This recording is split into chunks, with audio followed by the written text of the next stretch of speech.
learning to drive, it's really important that you talk to yourself in a decent way and you're implanting things into your mind that are going to enhance your learning. So performance interfering thoughts is what I learned yesterday on my CPD course, and it's flipping brilliant. And I'm so excited to share this with you because I wasn't aware of PITS and PETS before, PITS and PETS. Performance interfering thoughts. Oh, I can't do this. I'm not going to be able to do it. I can't drive. I'm never going to get it. I'm going to fail. Yeah, all of these things you can now label as performance interfering thoughts. Now, obviously, I knew that all these thoughts for my students were absolutely horrendous and really bad. But now that we can label it as that's a performance interfering thought, how good is that? Like, you can sit there and just be like, oh, I'm never going to get this. And then you can be like, ooh, I'm having a PIT. That's not useful.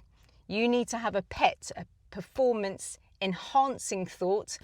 Okay, I got this. I'm going to get this. I'm going to learn from what just happened. I'm going to sit there and analyze what's happened, and I'm going to learn, and I'm a learner, and I'm still learning, and I'm taking information, and I'm learning how to do something, and I'm really proud of myself, and I will get this, and I will be a driver, and I'm going to be amazing, right? So I love this. I'm like, my teacher last night said to me, it was like, what are you going to take away from the course tonight? And I was like, and everybody was writing in the chat, and I was just like, PITS and PETS, like I absolutely love that. So I'm transferring this information over to you now. Literally hear yourself saying it when you're in the car. Oh, I'm no good, and then just be like, oh, I'm having a PIT. That's not going to be useful. So if you can, yeah, it depends on where you are and what you're doing, but it might be a good idea for you to pull up on the left and just sit there and just be like, right, what's just happened? Now, if you've got a good driving instructor, if something's happened on the road anyway, you've got it's kind of like something serious has happened, like a critical event. So basically, let's just say you've just pulled out at a roundabout at the wrong time or tried to, and your instructors stop you. It's very likely that you're going to be pulled up on the left to have a chat about it, because you can't really analyse what's happened when you're on the move, right? So you're very likely going to be pulled up on the left to have a bit of analysing time, you know. Now, I love my job because I analyse the living daylights out of everything. Yeah, like my brain is just like literally conditioned to do that. I do it in all parts of my life. If there's a bit of information, I will just like rip it to pieces, right? So that's just how I work, and that's why I've become a driving instructor, and that's why I try and help people learn, right? But when you are then pulled up on the left, or you go home after your driving lesson, you do need to like kind of do this a bit, because this is going to give you responsibility, and you'll learn quicker, guys. You're going to get to your driving test quicker if you analyse. If you go home and you're just like, yeah, I've had my driving lesson, I'm just going to go home and just play the computer game now.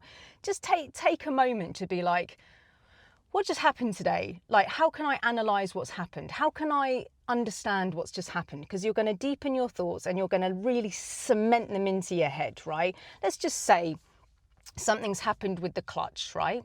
First of all, give yourself praise about what happened. So always give yourself a bit of praise first. So let's just say like you did quite a lot of stalling, right, in the lesson, which is quite common when you're learning to drive.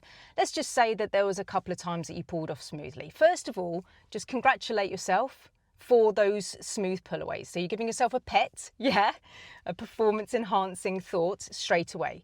So, okay, I stalled 50 times, right, but I pulled off successfully 2 to 3 times. Yay! That's cool, right? So, and then you can analyse that and go, well, why were those 2 to 3 times successful? What did I do on those times? Analyse. Oh, I set the gas. I gave it a little bit more gas. So that helped. And then I came up to the biting point more smoothly, and I stayed on the biting point for a good 2 car lengths, and I used that biting point to pull forward. I see, yeah. And when did it go wrong? Oh yeah, when there was somebody behind me, when I was in busy traffic, I tried to do things quickly so I looked normal like everybody else, and I lifted my clutch up quickly, and it made me stall because I was rushing, and I can never rush the clutch. Oh yeah, I see.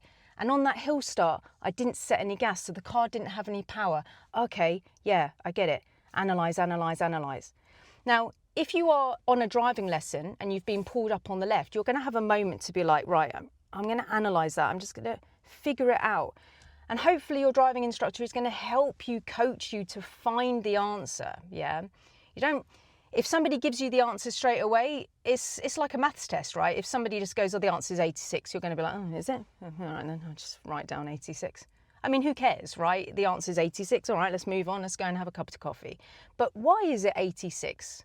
Why? You need to take the responsibility of going, how? Okay, fine. You've just told me the answer, but why was it 86? Yeah. So hopefully your driving instructor is going to make you go, why is it 86? Or not, he's not going to tell you that it's 86, hopefully. But let's say that you came up with the answer 86, right? Why did the clutch, why did it work on this occasion, blah, blah, blah. Or if the driving instructor goes, it's 86, then just be like, well, why was it 86? And the reason why you need to do that is because you're going to save money, guys. If you analyse it, if you give yourself the feedback, yeah, then you're going to be able to get to your driving test quicker. I promise you, because you're not going to have your driving instructor with you when you've passed. You're not going to have anyone with you when you've passed. If you're reliant on somebody giving you the answer, can I fit through this gap? And there's no one there going, yes, you can. Then you might hit the cars, yeah? You need to come up to the situation and go, oh, how do I feel about this gap? I'm not feeling great about it. I better stop. Grab the reins, be self-sufficient, yeah? I don't know if I can go. I don't care about the person behind, but I don't know if I can go. And I'm going to trust myself and rely on myself because I mustn't just be given the answer. This is why I've made so many videos about stop when you get to a certain safe time in your learning, when your test is approaching. Try hard not to ask questions anymore. Can I fit through this gap? Yeah. I would drop those questions towards the end because you need to be self-reliant, yeah? You're going to be doing this on your own soon. So you don't want to turn around and be like, do I use second gear here? Do I use third gear here? Not when you're close to test. I understand that you need to ask those questions when you're like learning, of course, right? Of course. But when you're nearly test standard, you want to take the reins. And that's because you want to rely on yourself, yeah? When you've left your driving instructor, you're going to drive places that you've never been before. You might go to Scotland. I'm going to Scotland soon. You might go to Scotland. I've never driven in Scotland before, but I'm about to, or my partner certainly is anyway. But we may see things on the road that we've never come across before. Like the other day, me and my students saw cattle crossing the road, and that's the second time that there's been a cattle move in the maybe the third actually, but in the whole time of my career. We were down a country road because we were doing fast road driving, and cattle was moved. And I was like, oh, this is cool. You know, I haven't had that many students see this. So, you know, this is relatively cool. So you're going to see things that are and then you need to just pick up on similar things that have happened to you. Oh yeah, like when there was a mum and a child crossing the road, you know, before, I've got that kind of understanding of keeping space, or I've followed the instruction of a policeman in the car before, which is similar. I'm going to use that same experience. So it's kind of like self-analysing, and talk to yourself well, okay? I do driving lessons with people, and sometimes we have an excellent lesson, and then they stall a couple of times, and at the end of the lesson they're like, oh, that was terrible today, that was terrible. PITS, yeah? Performance interfering thought, right? Now that we can label it, how cool is that? But the thing is, the lesson was awesome, but they've zoned in to the bit that they didn't like. Oh, I stalled 2 times. Yeah, but the roundabouts were absolutely amazing. Your turning position was absolutely incredible.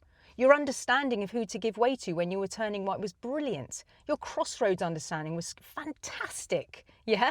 Performance enhancing thoughts. And hopefully you've got a driving instructor who's just going to keep doing that to you, yeah? Positive. Pick the positive. Yeah, actually, yeah, you're right. Yeah, it was really good, wasn't it? I did know all of that. Actually, if I could say how many things I did do well, I reckon that's 9.5 out of 10. But then I had those couple of stalls. Yeah, actually, I see your point. Yeah, that's great. I did do really well, but yeah, there was a couple of stalls, and then analyse, then go down into the depths of it. Why did I stall? I lifted the clutch too quickly. I didn't set enough gas. I was panicking because of the person behind. The person tried to give way to and he flashed his lights and beckoned to me. So I lifted and I tried to do everything quickly. I get it. I need to be slower. I need to see that they're patient, and I need to think, thank you. I'm going to take my time now to go. Yeah. Scaling. Basically, I learned last night. Lovely. I love this. Scaling. How well do you think you did on your lesson today? Out, 1 to 10. I reckon I did about a 7. I reckon I was about a 7 out of 10. I think I did all right today. All right, cool. Well done. That's fabulous. But how can we get it 10 out of 10? How can we close that gap from 7 to 10? What could you do to make it a 10 out of 10? Well, I wasn't very happy with my clutch work, as you know, I stalled a few times. But now that I've analysed it, now that I understand, I need to take a moment and breathe. And I've got these people behind me, or I've got this person beckoning to me. I mean, if somebody's beckoning to you, they've got patience a lot of the time, yeah? I know that people change their minds, okay? I do know that. But a lot of the time, if somebody beckons to you, they've got some patience. So you can be like, thank you. Thank you very much. I'm going to take that because you're a patient person. If you weren't patient, you would have gone, right? So you can take that time. Okay, cool. Right, so you can analyse it and close that gap, 7 out of 10 to 10 out of 10. Right, I'm going to do better clutch control next time. I've got that. Then you're going to feel invigorated. Yeah, I want to get in the car again. I want to have another driving lesson because I'm invigorated. I'm giving myself a performance enhancing thought, a pet. I'm giving myself a pet. I've got a pet. I've got a hamster. I played with my hamster last night. It's so cute. Oh my God, I'm totally in love. totally in love with this tiny little thing. It's literally like a little golf ball, and I'm totally in love. I actually took it to the vet. Even the vet was like, we don't see very many hamsters. And I'm just like, I love it. And it's hurt its finger. So I'm here, just a damn finger.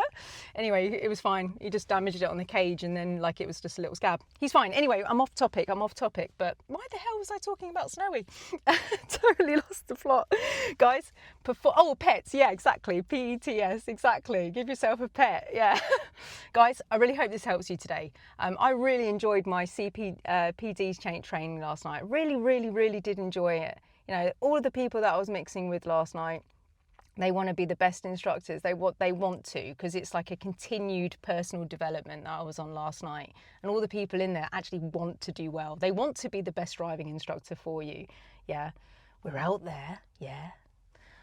So anyway, hope that helps you today. Don't give yourself pits. Yeah, sounds worse than pets anyway, doesn't it? Performance interfering thoughts. So if you're sat there going, oh no, I'm never going to get this, never going to get this. That's a performance interfering thought, and just label it. I've just given myself a pit, damn it. And then hopefully your instructor will notice that you've noticed that you've given yourself a pit, and they can be like, hear you say, oh, I'm never going to get this, I'm never going to drive. And they can just turn around and go, yet. You can't drive yet. Right? You just need a little bit more practice, right? You're going to get there. It's going to be fine. You can't drive yet, but we're going to get there. All right, guys, I really hope this helps you today, and I will see you on the next one.